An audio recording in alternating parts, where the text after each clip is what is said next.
Hi fantasy managers, welcome to FPL Team Talk. In this video I'm going to go through my watch list for game week 12. We're going to talk about some of the players that I am looking at bringing in for game week 12 and some of those players that have been highly transferred in and highly transferred out. So if you enjoy these sort of videos, please give it a like and don't forget to subscribe. And now that's all over, let's jump into it.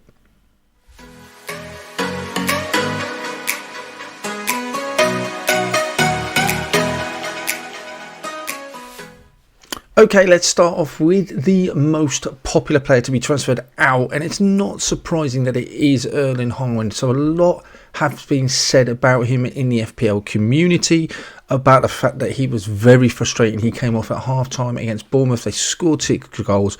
We know everything that's happened in that game, and he just only ended up with a point. If you captained him, 2 points, but I think because Salah, the obvious other choice for captain, didn't really score many points either, actually it didn't end up being much of a disaster.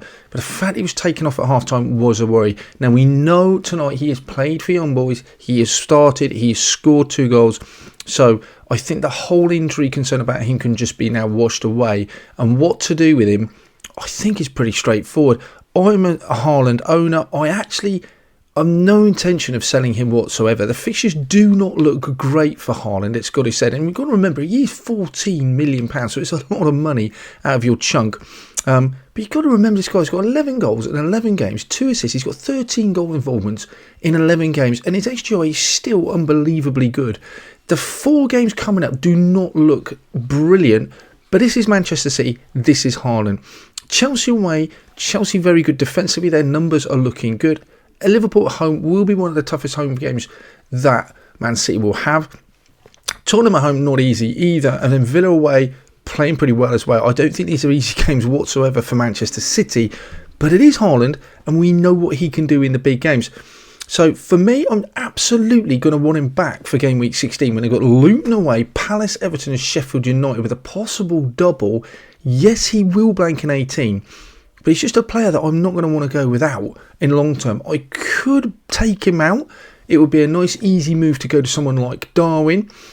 But I'm just going to want him back in long term any case, or even in the sort of medium term. So for me, the biggest choice I have this week would be, do I bench him and bring in someone like Nketiah because the side looks so strong, or do I just sell him? And for me, it's just booking in a transfer later on. I'm not sure I can do a lot with the money in the medium term anyway, especially when I've got to consider I've got to bring him back. So I'll start distributing that money elsewhere.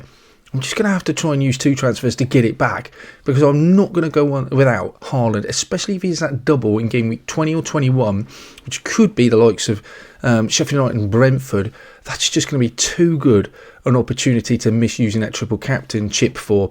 And I don't want to get hurt without having him inside. So he's absolutely going to come back in. For me, he's an easy hold. I can see why so many people have transferred him out. 200,000 FPL managers, I think, worried about the fact that A, he's come off at half-time. Will he be available? And the fixtures look difficult. And there's probably other players that could easily fill all better fixtures. But it's still Haaland, and I don't want to book a transfer in later on. So for me, he's an easy hold. I think maybe the key message this week may be, with all the European fixtures, get some more information. The same with the likes of people like Cash. It's just wait, be patient and wait for the news, and just hold off any transfer unless you can avoid it. Another player then has been brought in by 163,000 managers is Edin Dzeko, and yeah, easy to see why. The fixtures just look brilliant. We're not sure when Jesus is going to be back, possibly after the international break, but given that he has quite a poor injury record, they're not going to want to rush him back anyway. And over the course of the season, Nketiah has played 9 of the 11 games so far. Got that hat-trick against Sheffield United. Main man up front. I think those fixtures look great. At home to Burnley, too good an opportunity to miss for 5.7 million. I'm considering playing him over Haaland and even benching £14 million Haaland to bring in Nketiah in. I just think he looks too good, especially after what happened to Sheffield United. But at some point, yeah, he is going to have to come back out, I think, because Jesus will be the number 1 striker. But when, we're not sure. For the medium term, those fixtures are great. Burnley, Brentford, Wolves and Luton. If we get 3 of those, I'll be really happy. And for 5.7, he's an absolute bargain, so he comes in. So the other player to look at is consider as well. 65,000 people have brought Darwin Nunes in, and it is a player that I even consider him. Home to Brentford looks a decent fixture. And his stats just look just amazing. He missed obviously the clear opportunity against Luton. That was disappointing. And he hit the bar as well. So he continues to be a threat. I really like him. If he gets the minutes and there's just no guarantee around that, then his stats look fantastic. Next two fixtures just don't look brilliant, I have to say. Brentford, I don't think we'll be able to push over. And then possibly the hardest game of the season at Man City. After that, you've got Fulham and Sheffield United.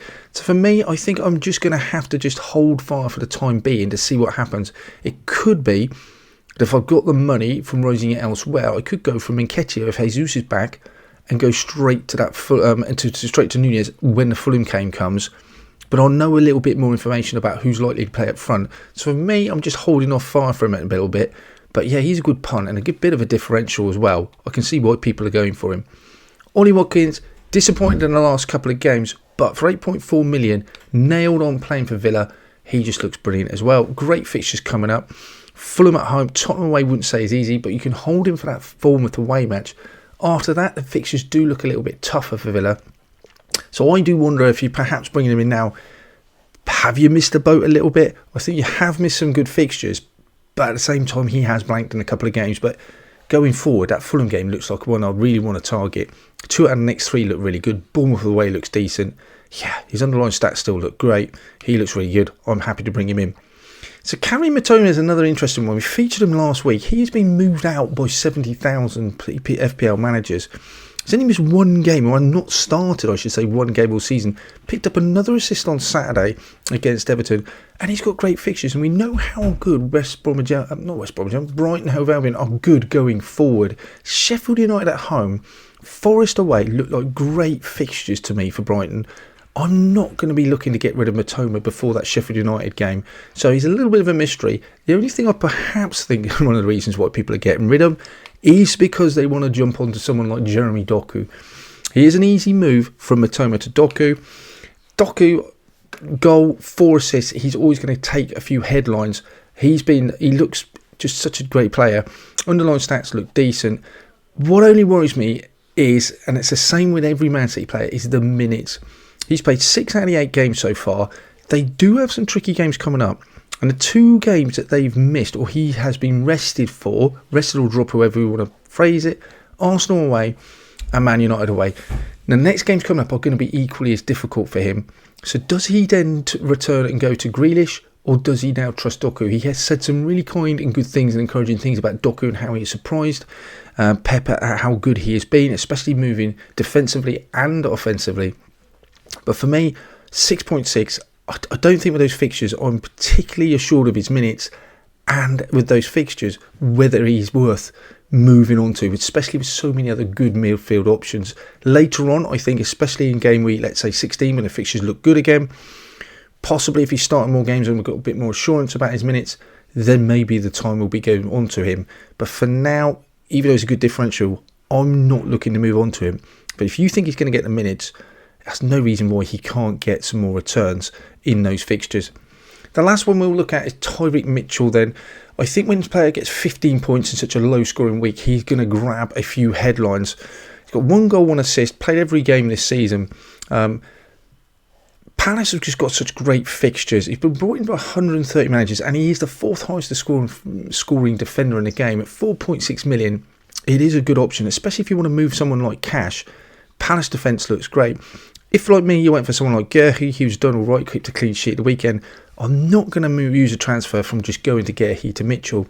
And I don't think I'm going to double up on Palace defence. I'm going to look elsewhere for Cash. The only other thing I'd say with him, his attacking threat just is very minimal. Since Hodgson's come in, his underlying threat and stats haven't really changed. In the 5 seasons he's played at Palace, he's never returned more than twice in a season. He's already got 2 returns. Is there anything that would suggest that's going to change? Perhaps not for me at the moment. So I don't really see that he's going to continue to get many attacking returns, because I can't see how Hodgson is going to change what he's done in this season any more than previously. So in 102 games he's played, very few returns. 4.6 though, he's cheap. I like the fact that he's a fullback, tends to score more points than his centre-backs, and definitely got more attacking returns. But Tyreek Mitchell, 4.6, yeah, he looks good option. If you haven't got a Palace defender already and you're looking for a cheap defender, Everton, Luton look like good fixtures, as does Bournemouth. That's it for this one then, guys. Let me know in the comments below who you are bringing in for game week 12, or do you intend to roll your transfer? Are there any players that I completely overlooked that you think we should be considering? In the meantime, we'll come back at you with a team selection for game week 12 before the deadline. So until then, good luck. Speak to you soon.